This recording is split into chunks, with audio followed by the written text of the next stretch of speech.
Travel photography gear for beginners. 5 things I recommend. Hi and welcome to episode 81 of the Photography Explained podcast. I'm your host Rick, and in each episode I will try to explain one photographic thing to you in plain English in less than 10 minutes-ish without the irrelevant details. What I tell you is based on my lifetime of photographic experience and not Google. This is take 2. Take 1 I coughed and spluttered through, so hopefully I'll make a better job of it this time, so please bear with. Before I go on, if you have a question you would like me to answer, just go to photographyexplainedpodcast.com/start. Here is the answery bit. The 5 bits of travel photography gear I recommend for beginners are the following. 1. A camera and lens combo that is lightweight and portable. 2. A nice backpack with room for gear and other stuff. 3. A travel tripod. 4. A neutral density filter and holder. Yes, really. 5. The Photographers Ephemeris App. Now, I've always struggled with the word ephemeris, so disappointing that I failed on photographers.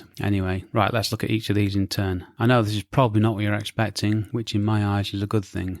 I appear to see things a little bit differently to many others, so this is my list of 5 things, so let's get into it. Number 1, a camera and lens combo. That is lightweight and portable. This is 2 items. Let's just call this added value. This is the fundamental gear that needs thinking about. Now, I can't tell you which camera and lens to buy, as there are so many variables. But if you check out episode 7, what camera should I buy? I go into this in detail. Well, a bit of detail anyway. Basically, buy the best camera that you can afford. The best camera you can afford. I can't tell you what your budget is, but decide what you're comfortable spending on a camera, because you probably have it for, I don't know, I've had my Canon 6D for 7-8 years now. So it's an investment, it's a lot of money granted, but decide what you're comfortable with and spend your money on the best you can afford. What do I do? Good question, Rick. For my travel photography, I use an Olympus EM5 Mark II with an Olympus 12 to 40mm lens. Now, the camera body is much, much smaller than my Canon 6D. The lens is, well, it is smaller than my 17 to 40mm lens, but the weight is not that different.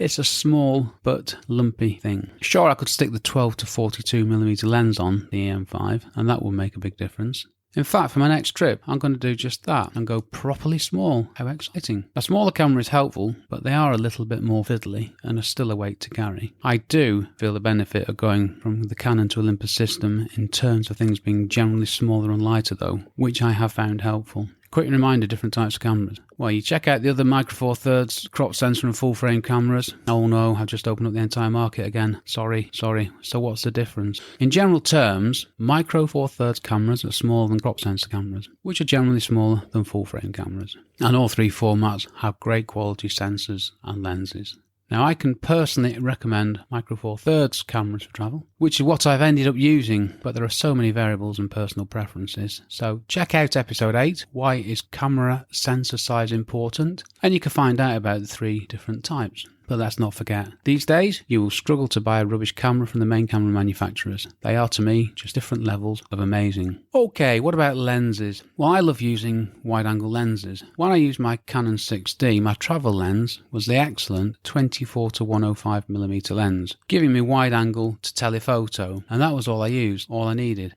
And only having one lens was so good in so many ways, not least being only having one lens to carry. I also never got a problem with dust getting into the sensor chamber, as I never changed lenses. Now with the Olympus, I use a 12 to 40 and a 40 to 150mm lens, which in full frame equivalent terms are 24 to 80 and 80 to 300, which is a massive range, let's be honest with you. But now I'm going to go back to the smaller 12 to 42mm lens for my next trip, and I'll see how I get on with it. And I will of course let you know in a future episode. So choose the right camera and pair it with the right lens, and if you feel that you can get away with just one lens, then you do that. I do it and it's great. I know I said I'd take 2 lenses, but I used one most of the time. I mean, you won't get better photos necessarily with more gear, but smaller and lighter is good, and also having the right gear and not too much gear is also important. Did that make any sense? Not really. I've had a bit of a thing about gear. I've bought loads of gear in the past, taken everything with me on trips, not used a lot of it, carried it around a lot, and now I've pared it down to the absolute minimum. I'll come on to that in the backpack, which is next.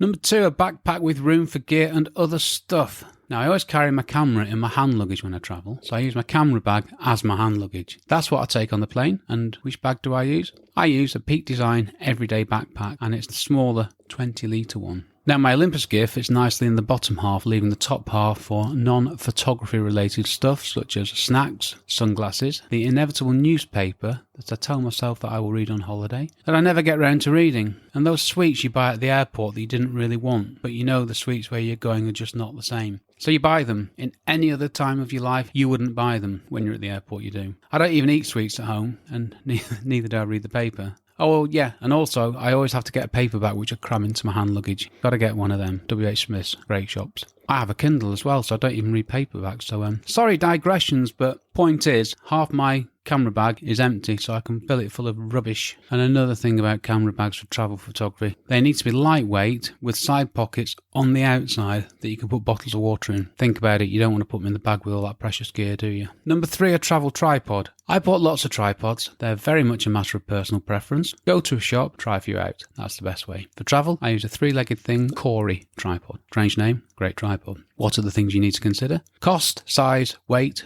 are important factors. These are the main things to consider. Light enough and small enough to travel with and to carry for long periods of time. And you need to be able to attach your tripod to your camera bag. Makes life a lot easier. And you also need to think about the tripod head. So those are all important, but most of all, the tripod you choose has to be sturdy and stable enough to hold your camera rock steady when the shutter is activated. If it doesn't do this, forget it. So in my book, forget how it looks, forget all that stuff and concentrate on its purpose. To hold your camera so firmly when the shutter activates, there's no movement to the camera. It's all about the function, not the look. And I mean, this is the only way to get tack-sharp photos in all lighting conditions, trust me. And let's not forget, I use a tripod for 95% of the photos I take. So I told you about my current tripod of choice, and that came with a ball head, and that works well with my Olympus camera. I also have a Manfrotto Pixie tripod, and also a Platypod. These are the ones for another time. Number 4, a neutral density filter. I need to get a move on, don't I? What is a neutral density filter, or ND for short? A neutral density filter reduces the amount of light that gets to the camera sensor. Think of it as sunglasses for your camera. ND filters, to save time, reduce the amount of light that gets through to the sensor in stops. So a 2-stop neutral density filter reduces the amount of light that gets through to the sensor by 2 stops. So what's the point of this? What does this actually mean? Well, with an ND filter, you can use a slower shutter speed. Why would you want to do this? Well, I absolutely love doing this to blur water, be it the sea, a river, or a waterfall. And I use a Lee Big Stopper, which reduces the amount of light getting through to the sensor by a whopping, wait for it,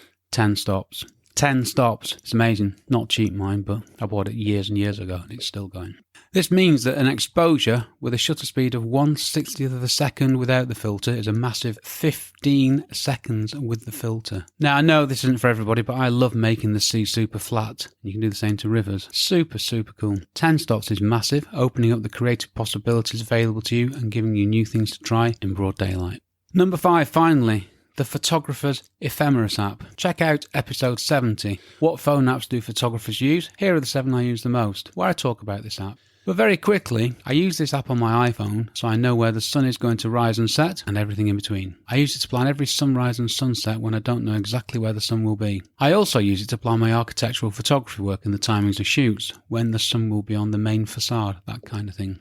Now, you do have to pay for it. It costs a tenner, but that is, I believe, a one-off payment, and one that I have made and was happy to make. Well worth it. It does loads more stuff which I haven't explored yet. One for another time again. What do I do? Well, I use the stuff I've spoken about. This episode is based on what I do, so let me summarise here. My camera and lens, Olympus EM5 Olympus 12-40mm lens. Camera bag, Peak Design Everyday Backpack. Tripod, 3-legged thing, Corey with ball head, ND filter, Lee Big Stopper, and the app. Right, the talky bit. Photography is not all about gear. Sure, gear is important. You need gear to take photos. But getting out there and taking photos, practicing, learning, that is what photography is all about. Photography is drawing with light, taking photos, not shopping for gear. You won't learn anything buying gear and looking at buying more gear, which trust me, I used to do. Get the best gear that you can for sure, but once you got that gear, read the manuals and practice with it until you can literally use it with your eyes closed. And only once you've exhausted the capabilities and possibilities of that gear should you look to buy any more gear.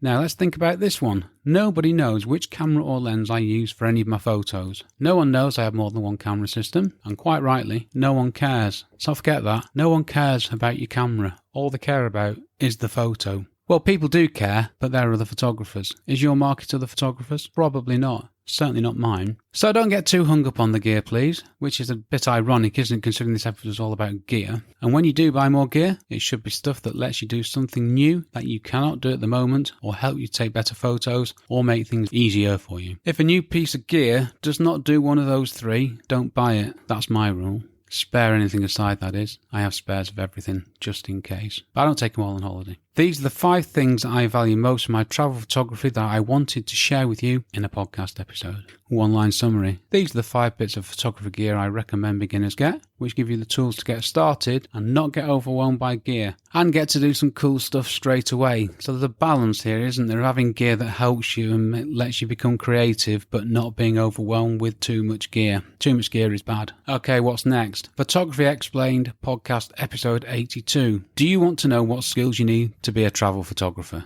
My throat's just about going to last out here. This week's shout out. This episode's shout out is to Pat Flynn, who gave me the permission to start this podcast and also told me how to actually do it. He coached me in episode 1132 of the Ask Pat 2.0 podcast. Check him out and you'll see what I mean. Thank you, Pat. You gave me some advice and I took it and acted on it. I'm done. Thank you for listening to my small but perfectly formed, if not a little croaky podcast. To find out more about my podcast and do stuff to help me, check out photographyexplained.com/start. This episode was brought to you by Answery Coffee and a summer cold, slot awaiting sponsor. I've been Rick McAvoy. Thanks again for listening to me and for giving me 15 minutes of your valuable time. And I will see you on the next episode. Cheers from me, Rick.